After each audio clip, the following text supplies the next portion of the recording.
ചക്കര പുട്ട് തേങ്ങാ പുട്ട് കോയന്റെ തലയിൽ നല്ലൊരു കൊട്ട് കൊമ്പങ്കാട്ടിൽ നല്ലൊരു കുട്ടി ഞാനാണ്. ഓലക്കാണ് നീച്ച് പോയിക്കവിടുന്ന് ഇതെത്താവിടെ ഇപ്പൊ ചോർക്കാ ഞാൻ മൂത്രം വെച്ചാണ് ഇന്നേ പാമ്പക്ക് പോകണ്ട. അവിടെ വലിയൊരു പാമ്പ് ഉണ്ടായിരുന്നല്ലേ 10 വിടർത്തിയ പാമ്പ്.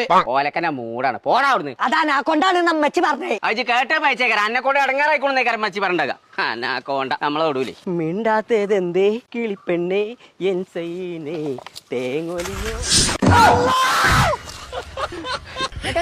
മൂത്രം പോയില്ലേ പറ്റിയ അല്ല നമുക്ക് ഞാൻ കൊല്ലണ ദിവസാ പണി ഞാൻ മറക്കൂർവാണ് ഇപ്പച്ചി അറിയാത്തോണ്ട്. ഇപ്പച്ചി ബക്കറ്റ് പൊട്ടിച്ചോ. പോറന്ന് ഞാൻ പൊട്ടണ നോക്കി ഇപ്പച്ചി ബക്കറ്റൊക്കെ പൊട്ടിച്ചോ. ഞാൻ കൊല്ലണ ദിവസം പോയി എന്റെ പണി ഞാൻ കഴിച്ചു. ഞാൻ മനസ്സിനെ പഠിപ്പിച്ചേ നിങ്ങൾക്ക് എത്തപ്പിച്ച പിരാതായോ? ആ കസാരി ബക്കറ്റൊക്കെ എത്ര ഉപ്പ കൊടുക്കണോ പൈസ കൊടുത്ത് വാങ്ങണമെന്നുണ്ടെങ്കിൽ എവിടെ അവിടെ കസാലിയും ബക്കറ്റ് വാങ്ങല് നിങ്ങളെത്തത്തില്